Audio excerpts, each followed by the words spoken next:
නවවෙනි පරිච්ඡේදය. එදින මීනා නින්දට සූදානම්ව ඇස් වසාගත් නමුත් ස්වල්ප දිනකදී සිදුවන ඇගේ ජීවිතයේ වෙනස ගැන උපන් නොයෙක් සිතිවිලි වලින් කැළඹී අවදිව සිටියාය. රාත්‍රියද ඉතා කළුවර විය. පිටත සියල්ලම මහා අඳුරෙහි තිබුණි. ලිපේ ගින්දරද ක්‍රමයෙන් අඩු වී ගෙයින් මදක් ඇඳිරි ගතිය ඇතිවිය. හදිස්සියෙන්ම වාගේ ඇගේ කනට අඩි ශබ්දයක් වැටි ඇස හැර කන්දී බලා සිටියාය. ක්‍රමයෙන් ශබ්දද වැඩි විය.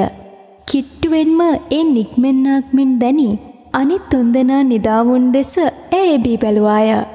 අඳුර වැඩි නිසා ටික වේලාවක් කිසිවක් නොපෙනී තිබී පසුව එක විටම මිනිසුන් තුන්දෙනෙකුගේ ඡායා පෙනෙන්නට විය. එයින් බියපත් ඈ ශබ්ද නගන්නට පෙර හදිස්සියෙන් ඈ වෙතට පැමිණි එකෙකු ඇගේ බෙල්ලෙහි පිහියක් තබා කට සෙලෙව්වොත් මරණවායයි කීහ.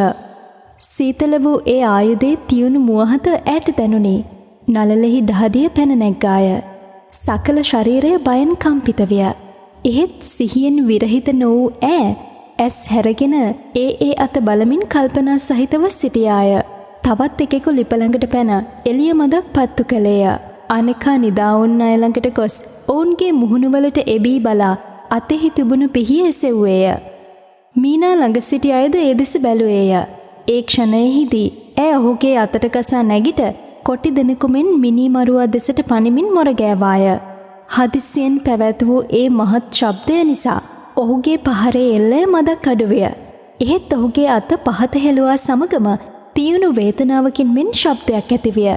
එයින් ඇගේ මතු ස්වාමයා මිනිමරුවාගේ පහරට අසු වූ බව ඈට හැඟුණි.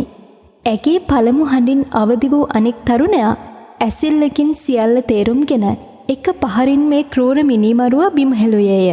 අනික් දෙදෙනා පැනගෙන විත් ඔහුට පහර දුන් නමුත් එයින් වැළකී ස්වල්ප වේලාවකින් දෙදෙනාම යටහත් කළේය.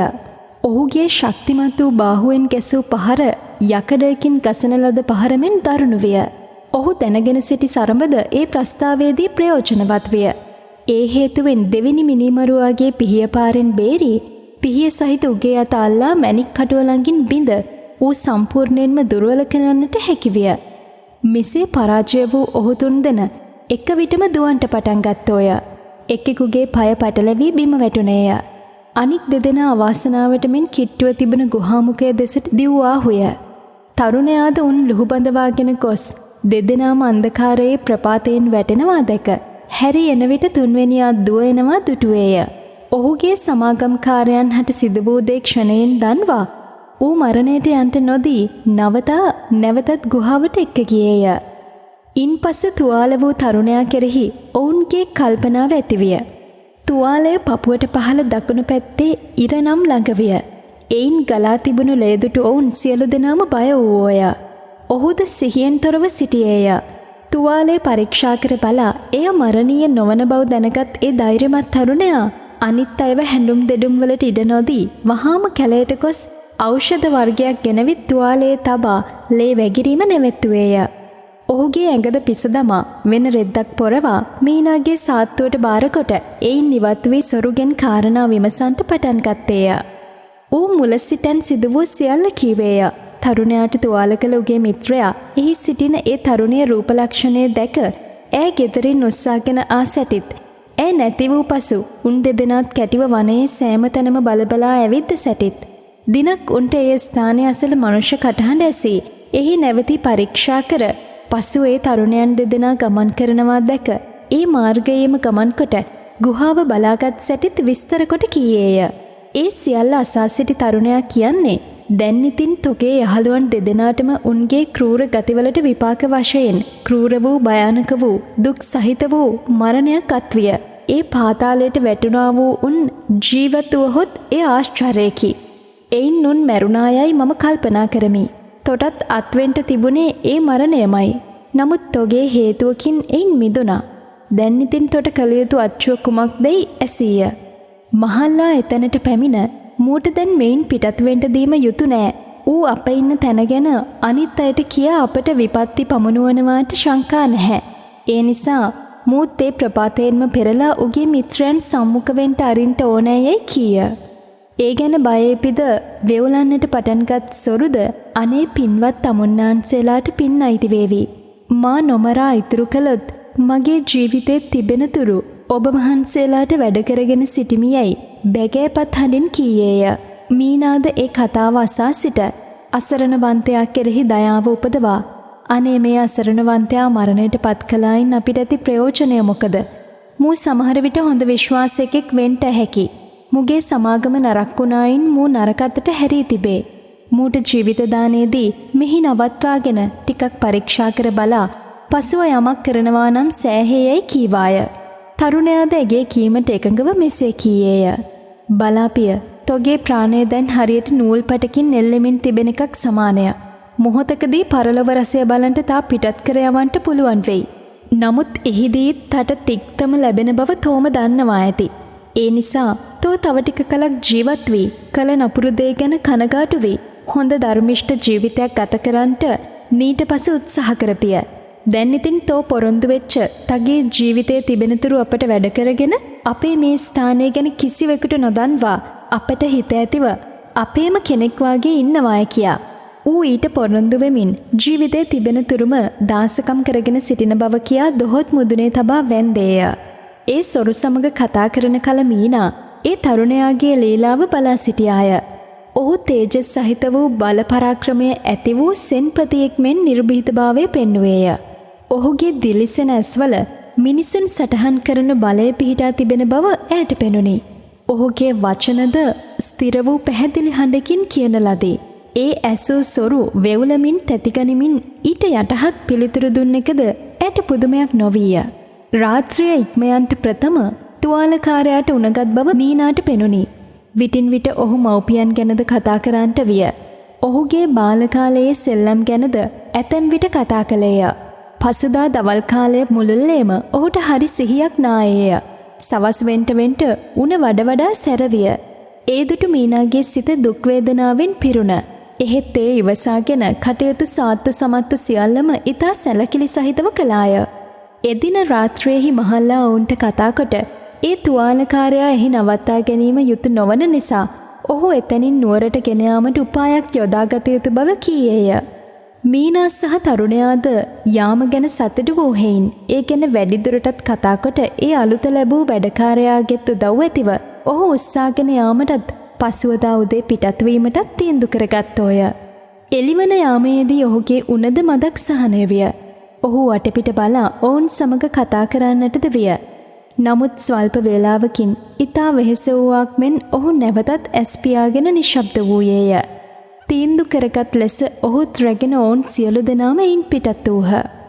ක්‍රමයෙන් මග ගෙවාගෙන ගොස් පසුවදා ඇඳිරි වී ටික වේලාවක් යන විට නුවරට පැමිණ පවුලස්ගේ මිත්‍රයෙකුගේ ගෙදරකට ළඟා වූහ. ඒ මිත්‍රයාද ඔහුගේ භාර්යාවද ආදරයෙන් ඔවුන් පිළිගෙන කටයුතු සංග්‍රහ සියල්ල කළාහ. මීනාගේ ප්‍රසන්න උපදවන හැසිරීම් කරනකොට ඔවුන් සිතට මහත් ප්‍රීති ඇති වී ඈ වෙනුවෙන් සියල්ලක් කරන්නට ඔවුන්ට සතුට උපන. තුවාලකාරයාටද වෙනදාට වඩා අසනීප ඇතිවිය. ඔහුට ප්‍රතිකාර කිරීම අප්‍රමාදව කළ යුතු බව මහල්ලා කී විට ගෙයිහිමියා ඒ ගැන ඔවුන්ට බයගන්ට එපායයිද ඒ අසල සිටින දොස්තර ඔහුගේ මිත්‍රයෙකයිද කියා ඔහු එක්කේමට පිටත්ව ගියේය. ස්වල්ප වේලාවකින් උස් වූ මදක් කෙට්ටු වූ තරුණයෙක් සමග ඔහු ආවේය. තුවාලකාරයා සිහිමදව නින්දෙන් මෙන් සිටියේය. දොස්තරද ඔහු ළඟට පැමිණ අත අල්ලා බැලීය. ඔහු ඇසහැර බලා ඒ කවුරුදයි ඇසුවේය. දොස්තර මහත්තයා යයි ළඟ සිටි කෙනෙක් කී විට එහෙනම් මට විගහට සනීප කරන්නට කියාපන්යයි කියා නැවතත් කලාන්තයෙන් මෙන් ඇස් පියාගත්තේය.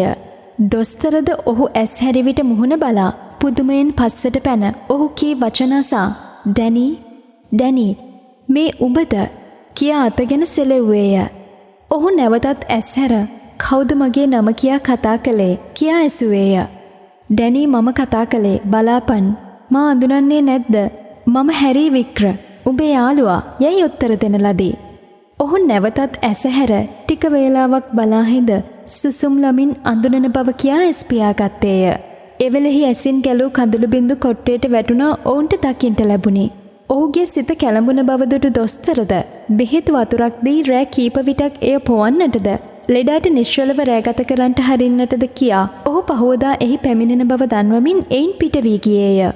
එදින රාත්‍රියෙහි බොහෝ වේලා යනතුරු ගෙයි හිමියා සහ ඒ ධෛර්යමත් තරුණයා අතර කතාවක් පැවතිය.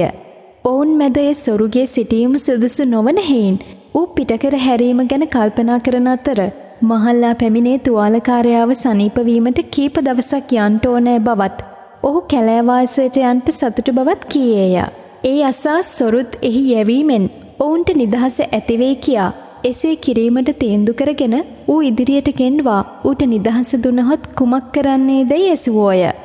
ඌ මව්පිය නෑදෑ මිත්‍රයෙක් නැති තනියෙක් බැවින් යන්ට තැනක් නැති බවත් ඌ කරන්නේ කුමක්දයි කිය නොහැකි බවත් දන්වා මා පිටකර යවන්ට සිතට ගත්තේ මම සොරුන් සමග ආශ්‍රය කළ නිසා වෙන්ට හැකි. නමුත් මම එක් කලකදී හොඳින් හිටිය කොල්ලෙකි. තමුන්නාන්සේලා මා නවතා ගන්නවා නම් මට නැවතත් නපුරට නොගස් ඉන්ට හැකි වේයි කීය. ඒ ඇසූ තරුණයා ඔහුගේ මුහුණ දෙස ඉතා පරීක්ෂාවෙන් බලා තගේ කීම මම විශ්වාස කරමි.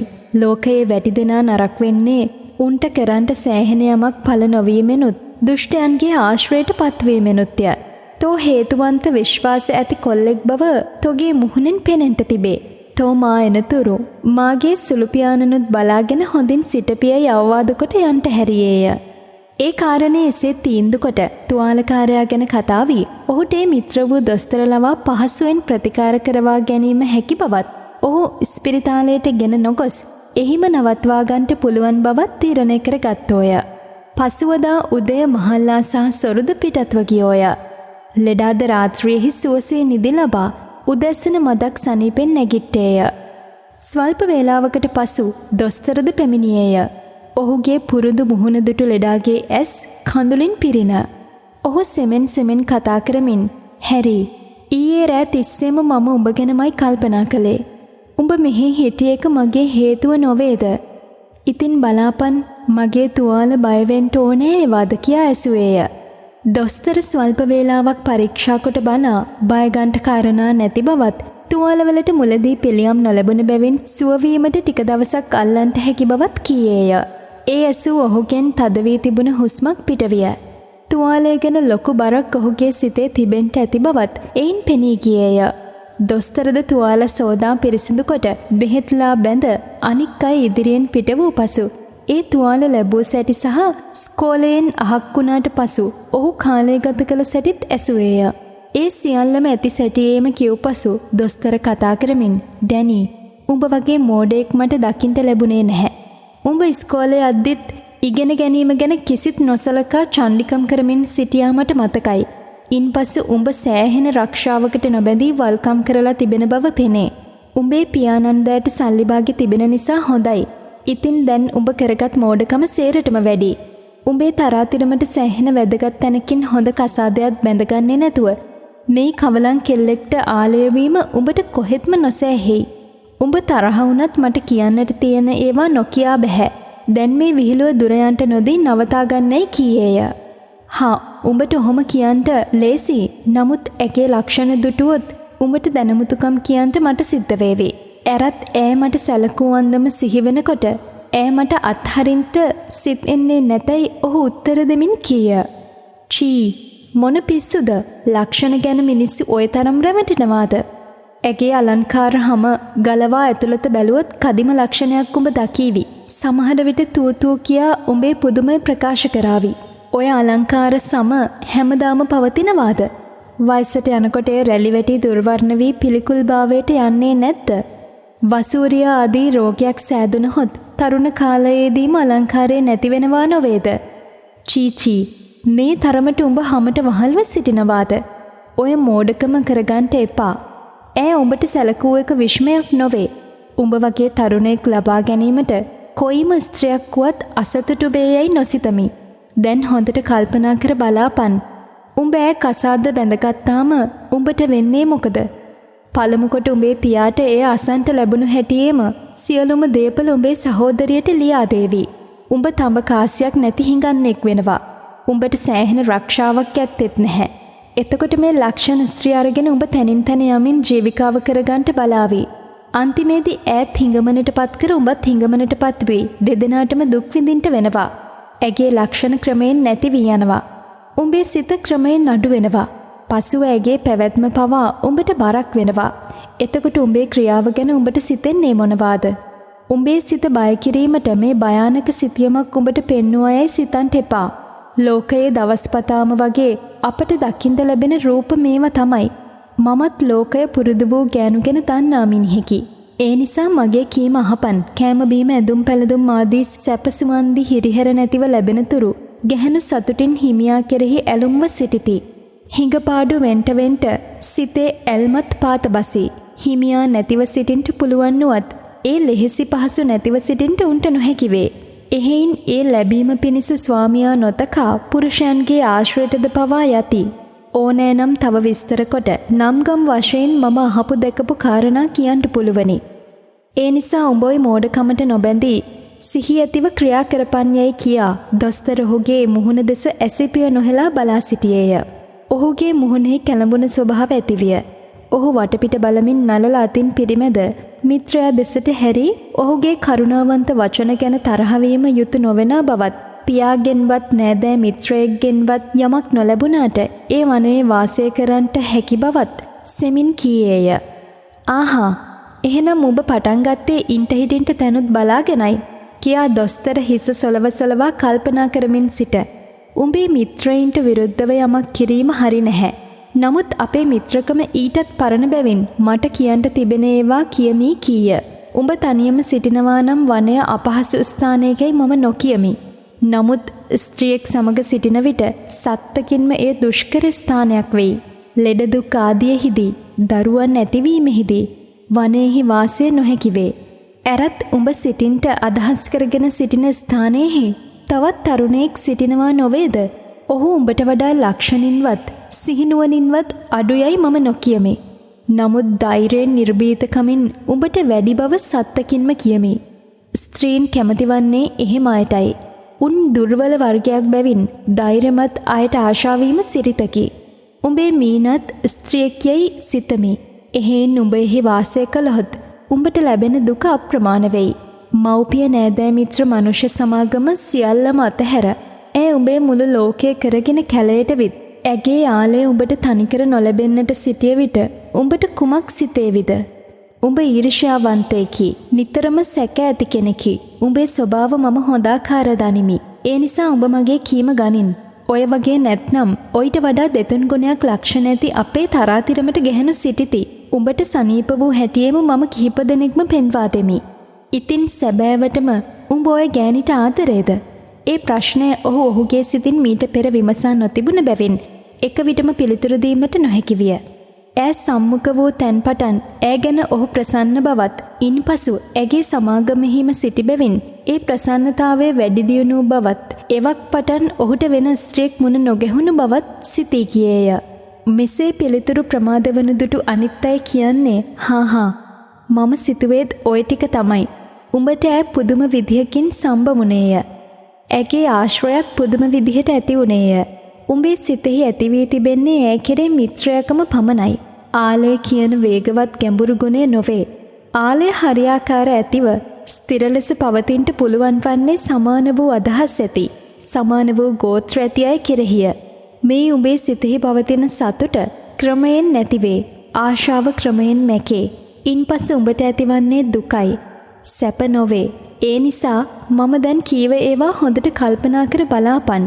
වැඩිදුර කතා කිරීම අපට පසුව පුළුවනි. දැන් ඔබ කිසිම කනගාටු කල්පනාවක් නොගෙන හිත ප්‍රසන්න කරගෙන සිටින්න ඕනෑ. සවස් අතට මම එන්නා. ආයුබෝවන්. මෙසේ කියා ඔහුගෙන් අවසරගෙන දොස්තර පිටව ගියේය. තුවාලකාර තරුණයාද ඒ කතාව සිහි කරමින් නොඑක් අතට පෙරලා කල්පනා කර බලන්න පටන් ගත්තේය. ඈ කෙරේ ඔහු ආලයෙන් සිටින්නේද යන ප්‍රශ්නය පළමුවෙන් සිතට ආය. ඊට ඍජු ලෙස ඔව් කියා පිළිතුරු දීම ඔහුට නොහැකි විය. ඈ දැකීමෙන් මගේ සිත ප්‍රීති වෙයි. ඇගේ හඬ ඇසීමෙන් සතුටු වේ. ඇගේ සමාගමෙන් සැනසේ. ඒ ආලයේ ලකුණු නොවෙද්ද? සත්තකින්ම ඔව්. ඇගේ ලෙඩෙහි දුකෙහිදී අවුවැසි නොබලා රක්ෂාව කරගෙන, දුක වෙහෙස නොබලා දරදිය ඇතගෙන, බඩගිනි නොබලා අවදිව දරුවන් නලවාගෙන සිටින්ට ලෑස්තිද? නැහැ. ඒ ආලයේ ලකුණුද? සත්තකින්ම නැහැ. මගේ මිත්‍රයාගේ කීම බොරු නොවේ. මුලා වී සිටින මිනිස්සු කල්පනා කරන්නේ සැප අතමයි. එවිට පෙනෙන්නේ ලක්ෂණත්, සුකුමාර ගතියත්, මිහිරි හඬත්, සෞම්‍ය බැල්මත්, අලංකාර ගමනත් පමණකි. දුක අතට හැරුණාම ඒ කිසිත් නැතිවේ. ඇගේ ජීවිතේ පහසු කරන පිණිස මගේ ජීවිතේ බර කරගන්නේ කුමටද? එහෙත් වනයේදී ඒ නිසා මරණයට වුවත් යන්ට මම ලෑස්තිව සිටියෙමි. ඒ ආලය නිසා නොව කැලේහි නිසා වෙන්ට ඇති. මේ මනුෂ්‍ය සමාගම් දකින විට මට නැවතත් සිහි ඇතිවිය. ඈ මේ දහස් ගණන් ජනයාගෙන් එකියකි. සාමාන්‍ය අයට වඩා ඇති වෙනස සමය අලංකාරයත් සිතේ ධෛර්යයත්ය. ඒ ගැන සියල්ල අත්හැර දැමීම මට නොහැකි වේ. එතකොට සියල්ල නිසා ඈ අතහැර දමන්නට ලැහැස්තිද? හා ඒකත් අමාරු ප්‍රශ්නයක්. දැන් ඒකට උත්තර දෙන්න මම මහන්සි නොගනිමි. මට බොහෝම වෙහෙසයි. මෙසේ ඔහු නොයෙක් ලෙස කල්පනා කරමින් තීරණයකට පැමිණිය නොහැකි වූ කැළඹුණා වූ සිතින් යුතුව සිටියේය. ඒ කාලය අතරතුරේහිදී මීනා අනිත් තරුණයා සමග කතාවෙහි යෙදී සිටියාය. දොස්තරගේ කල්පනාව නම් තුවාලය බරපතල නූනත් සුවවෙන්ට කල් අල්ලාවි කියාය. ඒ නිසා මමත් ගෙදර දුවලා එන්ට කල්පනා කරගෙන සිටිනවායි ඒ තරුණයා ඇයට කීවේය. අද හෙටම යන්ටද? හෙට උදේ පිටත් වෙන්ටයි මගේ කල්පනාව. ඇගේ ඇස්වල කඳුළු නැගියාහ. මුහුණෙහි ඉතා දුක්මුසලීලාව පැතිර ගියේය. අප නාඳුනන ස්ථානවල නාඳුනන අය අතරේ දමා ගියාම සරිද යන වචන ඇගේ කටින් පිටවිය. ඒ වචනද ඒ පැවසූ ස්වභාවද ඇසූදුටු කාගේ වුවත් ලය මොලොක් වන්නේය. එහෙයින් උණුබුණා වූ සිත් ඇති තරුණයා ඈ දෙස නොබලාම සිට නෑඳුනුවත් මගේ මිත්‍රයන් මා ඉදිරියෙහි සිටින විට මෙන්ම මා නැතිවත් කරන්නට තිබෙන සියල්ලම කරන බව මම දනිමි. එසේ වුවත් මගේ නැවතීම ඔය හැටි සැලකිල්ලට කරුණක් නොවන බව මම දැනගෙන සිටියා නම් මම යන්ට අදහස් කරන්නේ නැතයි කීය. ඉන් පසු ස්වල්ප වේලාවකින් නිශ්ශබ්දභාවය ඇතිවිය. ඔහු ඇස් ඔසවා ඈ දෙස බැලුවේය. ඇගේ ඇස්ද ඔහු වෙත වැටුණ. එහි ඔහුට සලකන ප්‍රමාණය මෙතකයි කියා ලියවී තිබුණක් මෙන් ඔහුට පෙනී ගියේය. ඊට හේතුව ඔහු කළා වූ උපකාර වෙන්ට ඇතැයි ඔහු සිතුවේය. ඔහු කෙරෙහි ඇගේ සිතෙහි තද ආශාවක් ඉපදී එසේ වී යැයි ඔහු සිතන්ට නොකමැති වීය. ඈද ඔහුගේ මිත්‍රයන් ගැන ඒ ආශ්‍රය කළ පමණින් හොඳ කල්පනාවක් ඇතිව සිටින බවත් ඔහු ටික දවසක් එහි නවතිනවා නම් යහපත් බවත් කියා හදිසියකින් මෙන් ඔහු ඉදිරියෙන් නික්ම ගියාය. ස්වල්ප වේලාවක් යනතුරු ඇගේ සිත තද කොනාටුවක් ගත් මුහුදක් මෙන් විය. සිතිවිලි එකිනෙකට පටලැවී රැළමෙන් ආකූල ව්‍යාකූල විය. බොහෝ දුර සිට නික්මෙන්නා වූ හඬක් ඈට ඇසෙන්නක් මෙන් විය. එය වාතය පිටින් ඈ දෙසට ගමන් කරන්නක් මෙන් වී ක්‍රමයෙන් වඩ වඩා ඇසෙන්ට විය. ඇගේ සිත ප්‍රීතියෙන්ද සංවේගයෙන්ද ගැහෙන්ට විය. මිහිරි වූ ශාන්ත වූ නිද්‍රාව ඈට සමීප වූවක් මෙන් ඒ සුඛ වේදනාවෙහි ගැලී සංඥා විරහිත වූාය. එදින සවස් වාරයේහි දොස්තර පැමිණ ලෙඩාට පහසු ලැබී තිබෙන බැව් දැක කතා කරන්නට පටන් ගත්තේය. "ඩැනි, මමත් මෙහි ඉන්දෙද්දී මේ අනුන්ගේ ගෙදරක උඹට ඉන්ට දීම හරි නෑ. උඹ මේ උදවියට හොඳින් ක්‍රියා කර කැමැත්ත අරගෙන මා ළඟ සිටින්ට වරෙන්. එතකොට උඹව ලෙහෙසියෙන් සනීප කරන්නට මට පුළුවන් වෙයි. ඉතින් මම උදේ කියු කාරණා උඹ කල්පනාවට ගත්තාද?" "ඔව් හැරි. නමුත් උඹ කියන හැටියට මගේ සිත නමා ගැනීම අමාරුයි. ඈ අතහැරලා ඉඳීමට වඩා වැඩි දුකක් මට පැමිණෙත්ම නොහැකියයි කල්පනාවේ උඹ සමග ඉන්න මම ඉතා සතුටුයි. නමුත් ඇගෙන් වෙන්වීම ඉවසිය නොහැකියි. මිනිස්සුන්ට ඉවසිය නොහැකි දෙයක් කොයින්ද? යමක් වෙන්ට පළමු ඒ ගැන මහත් බරක්, බයක්, අමාරුවක් තිබේ. නමුත් උනාම ඒවා ක්‍රමයෙන් සැහැල්ලු වී යති. අපේ රක්ෂාවල් නැති වී, උන් හිටිතැන් නැති වී හිඟමනට යන්ට වුවහොත් කොපමණ දුක්ඛිතද, කොපමණ භයානකද කියා දැන් කල්පනා වේ. නමුත් එසේ වූ අප සමාන අය සංසුන් කරමින් සමහර විට සෙල්ලමින් කාලය ගත කරනවා දකින්ට ලැබේ. උඹ මේ කාලය තුළ දවස්පතාම ඈ සමග ආශ්‍රය කළ හේයින් ඇගෙන් දවසකටවත් වෙන්වීම ඉවසිය නොහැකි දුකයයි කල්පනා කරන බව පෙනේ. නමුත් වෙන්වී දවසක් දෙකක් යන විට උඹේ කල්පනාව වෙනස් වේයයි මම සිතමි. කොහොම වුණත් උඹේ ආලය ගැන පරීක්ෂා කිරීමටත් එක් හොඳ මාර්ගයකි. ඇගෙන් වෙන්වී දුකක් නැතුව සැපෙන් කල් යවන්නට උඹට පුළුවන් වුණොත් සෑහෙන කසාදයක් බැඳ ගන්න ඕනේ. නැත්නම් ඉතින් කරන්නේ මොකද? ලෙඩාට ඔහුගේ කල්පනාව හරි බැව් වැටහි ඇගෙන් වෙන් වී ටික දවසක් වාසය කරන්නට කැමැත්ත ඇතිවිය. තුවාලේ පිට දමා තමාගේ සිතෙහි අදහසද ඉෂ්ට කර ගැනීම පහසු බැව් දැක හොඳයි උඹේ කීම පිට මම ටික දවසක් උඹ ළඟ නවතින්ට බලන්නම් යයි කීයේය. එදින රාත්‍රියේහි ඔහු සහ මීනා අතර ඒ ගැන කතාවක් ඇතිවිය. දොස්තර ඔහු බාල කාලයේ සිට හඳුනන එක ඉස්කෝලේට ගිය දුරස්ත නෑකමකුත් ඇති කෙනෙකි. තුවාලේ සුව වෙනතුරු ඔහු ළඟ මට නවතින්ට කියනවා. මේ නාඳුනන මිනිස්සුන්ගේ ගෙදරක වියසියදම පිණිස කිසිවක් නොදී ටික කාලයක් අපේ නැවතීම යුතුයයි මට නොසිතේ. ඒ නිසා මම මෙතනින් යන්න කැමතියි. නමුත් උඹ ගැන කල්පනා කරමින් මම මේ ලත වෙමින් ඉඳිමි කීය. ඇගේ සිතට ඒ දවසේම ලැබුණු ඒ දෙවෙනි පහරවිය. ඊට පැය කිහිපයකට පෙර ඇගේ සිත බැඳී තිබුණු එක්කෙනෙක් ඈ හැරයන්ට සිතාගෙන සිටින බැව් දැනුම් දුන්නේය. ඇගේ පැවැත්ම ඔවුන්ට දැන්මම කරදරයක් වී යයි ඈ සිතුවාය. එහෙන් සිත මදක් දැඩිව කියන්නේ මා ගැන කිසි කනගාටුවක් ලතවීමක් උපදවා ගන්නට ඕනෑ නොකරයි. මේ ගෙයි ඇත්තෝ මගේ මව්පියන් සෙයින් මට කරුණාව ඇතිව සිටිති. ඒ නිසා මට මෙහි සිටින්ට අපහසුවක් නෑ. තම තමන්ගේ පහසුවත් යුතුයකමත් බැලීම සෑහෙන බවත් මට සිතේයි කීය. මීනා, උඹෙන් වෙන්ව සිටීම මට අමාරු වේ. අමාරු වුණත් ප්‍රස්තාව බලාගෙන ක්‍රියා කිරීම ඕනෑ නොවේදයි ඇය අහක බලාගෙන කීවාය. ඇගේ හඬෙහි හෝ වචනයෙහි සැල්මක්වත් දුක් ඇති බවක්වත් නැතිවිය. ඔහුගේ යාම ගැන ඈ තදින් විරුද්ධ වේය. හඬාය දොඩාය කියා ඔහු වුණ බලාපොරොත්තු ඉෂ්ට නූනා ගැන මදක් පුදුම වෙමින් මීනා, මගේ වෙන්වීම උඹට දුක්ගෙන නොදේදයි ඇසීය. ඈ ඔහු දෙස නැවතත් බලමින් ආදරය ඇති අය තමන් ගැනම සිතීම හැරදමා අනුන්ගේ සුභසිද්ධියම ප්‍රාර්ථනා කරති කීය. මේ පිළිතුරු ඔහු දෙසට යොමු කළ සැරයක් මෙන් විය.